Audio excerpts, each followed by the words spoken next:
Après Stalingrad, la tendance va s'inverser et ce sont les Alliés qui vont aller de succès en succès. En février 1943, les Soviétiques gagnent donc la bataille de Stalingrad. Alors, l'armée allemande partie vers le Caucase se replie sans trop de dégâts. Les Russes reprennent l'initiative et ramènent les Allemands sur leur base de l'été de 1942. À Leningrad, Govorov dessert l'étreinte, rejoint Merechkov et se libère du siège en janvier 1943. Au printemps 1944, les Russes sont sur leur frontière de 1940, après avoir repris Odessa le 10 avril et Sébastopol le 17. Baptiste, bien que Papy ne t'en montre qu'une partie, tu as pu observer qu'il y avait beaucoup de timbres en Allemagne, en Russie et chez leurs alliés pour valoriser les combats. C'est ce qu'on a appelé des timbres de propagande.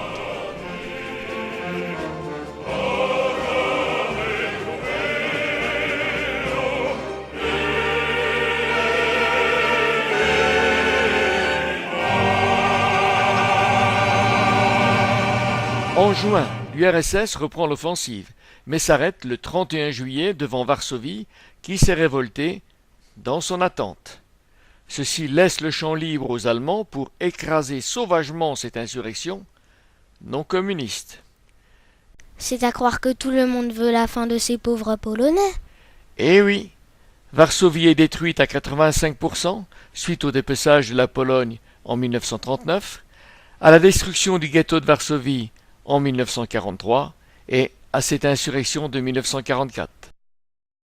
En novembre 1942, les Américains débarquent au Maroc et en Algérie, qui sont restés fidèles à Pétain.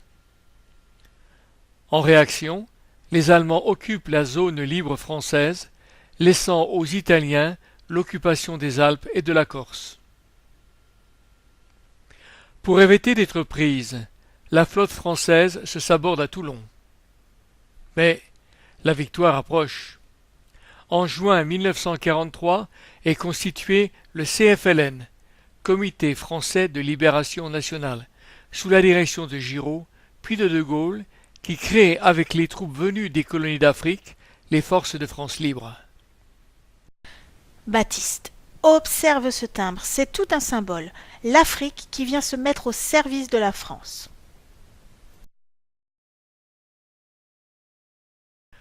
La jonction étant opérée en Tunisie, entre les troupes venant d'Algérie et celles venant de Libye, les Alliés débarquent en Sicile et pénètrent dans le sud de l'Italie. Victor Emmanuel III destitue Mussolini et l'emprisonne. L'armistice est signé en septembre 1943 et l'Italie déclare la guerre à son ancien partenaire. Hitler envahit alors l'Italie qu'il occupe jusque Naples et il investit immédiatement les territoires occupés par les Italiens dans l'ex-Yougoslavie, la Slovénie, Zara, le Monténégro, l'Albanie, Kotor. L'occupation de la Dalmatie étant confiée à la Croatie. Mussolini, libéré par un raid allemand, prend la tête de la République sociale italienne, encore appelée République de Salo. La Corse est libérée dès octobre 1943, mais les Allemands résistent dans la péninsule. La prise du Mont Cassin, où les Nord-Africains du maréchal Juin et les Polonais se distinguent, permet aux Alliés de rentrer dans Rome en juin 1944. Dis Papy, à ce que je vois, la guerre ne s'est passée que sur terre. Détrompe-toi. La flotte britannique, qui transporte des troupes, des armes et du ravitaillement entre les pays du Commonwealth, les USA et l'URSS, est mise à mal par les sous-marins allemands. L'aviation a aussi une très grande influence sur le cours des hostilités par les bombardements qu'elle opère sur les installations industrielles et sur les villes, et par le soutien qu'elle apporte aux forces terrestres.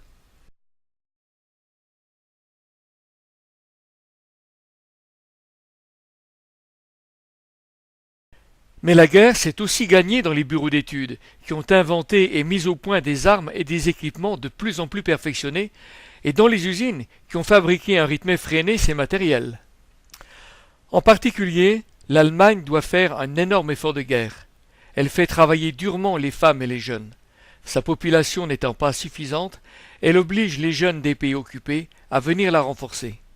En France, 600 000 jeunes sont enrôlés dans le STO, le service du travail obligatoire. La conférence de Téhéran réunit pour la première fois Roosevelt, président des USA, Staline, premier secrétaire du Parti communiste soviétique, et Churchill, premier ministre britannique, qui décide du débarquement en Normandie. Le 6 juin 1944, sous le commandement du général Eisenhower, les troupes alliées débarquent en Normandie.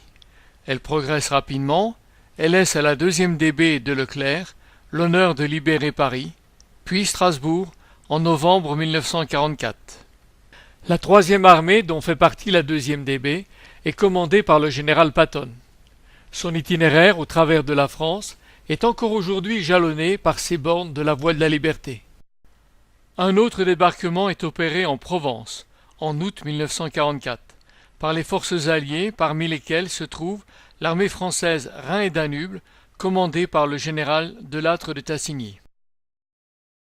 Ces troupes remontent rapidement à la vallée du Rhône et font leur jonction en septembre, en Bourgogne, avec les forces venues du front de l'Ouest. L'Alsace et la Lorraine retrouvent la France. J'aime beaucoup ce timbre. Moi aussi, Baptiste, mais observe bien celui-ci. Tu y découvriras les moments forts et les symboles de la libération de la France.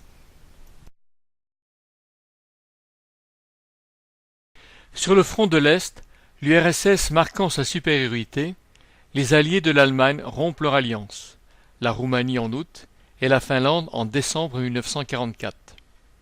Elles retournent leurs armes contre l'Allemagne, rejoignent l'URSS, qui y introduit des équipes communistes. C'est ça qu'on appelle retourner sa veste.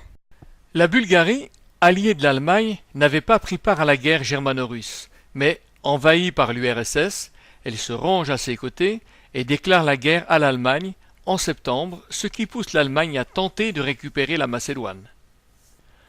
En août, son roi Boris III, opposé à Hitler, ayant sans doute été assassiné par les nazis, est remplacé par son jeune fils Simon II. Horthy ayant demandé l'armistice le 15 octobre, Hitler occupe Budapest, arrête Horthy et maintient la Hongrie à ses côtés. En Italie, la progression des Alliés vers le nord reste difficile, et ce n'est que le 2 mai 1945 que l'Allemagne capitule sur ce front. Mussolini est fusillé par des mouvements de résistance coordonnés par le CLN, Comité de libération nationale. Le CLN a délivré des villes d'Italie du Nord et y a édité ses timbres.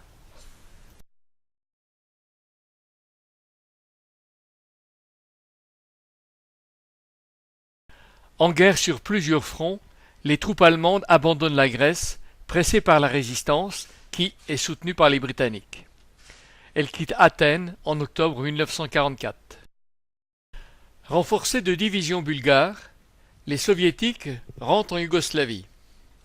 En collaboration avec les partisans de Tito, ils libèrent Belgrade le 20 octobre 1944. La Yougoslavie, enfin, retrouve la Macédoine.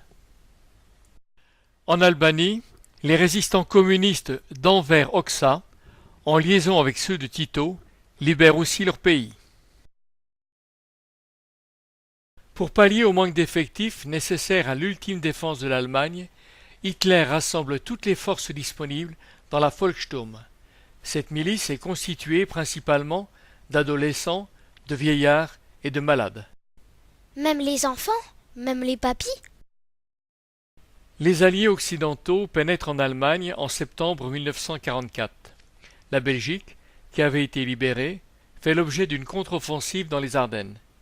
Maîtrisée à Bastogne par la 3e armée, cette contre-offensive freine un peu la progression des Alliés. Les Soviétiques reprennent leur offensive à travers la Pologne. Budapest se défend âprement devant Malinowski. Vienne tombe à son tour. L'assaut final est lancé.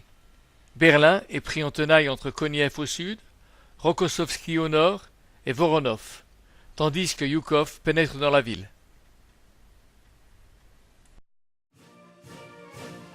Au fur et à mesure de l'avancée de l'armée rouge, les villes d'Allemagne conquises surchargent les timbres à l'effigie d'Hitler.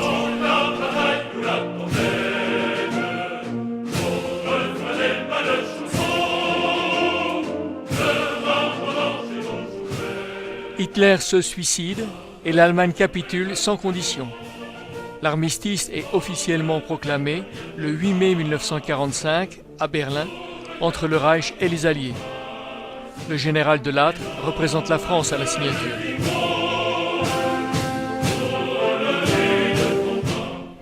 Dis papy, tout le monde devait être content. Tout de même pas. Certains avaient perdu. Mais les populations, même celles d'Allemagne, étaient soulagées de la fin de ce cauchemar. Chaque pays a célébré cet événement avec des timbres, dès la fin des hostilités ou à la date anniversaire de la victoire. Les Belges complètent leur timbre du V de la victoire.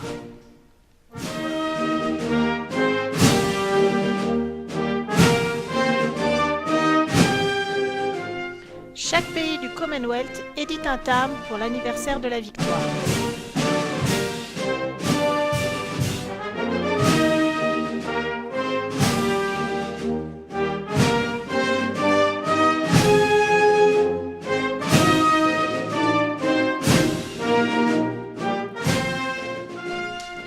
Le Luxembourg, qui avait été annexé, rend hommage à ses libérateurs.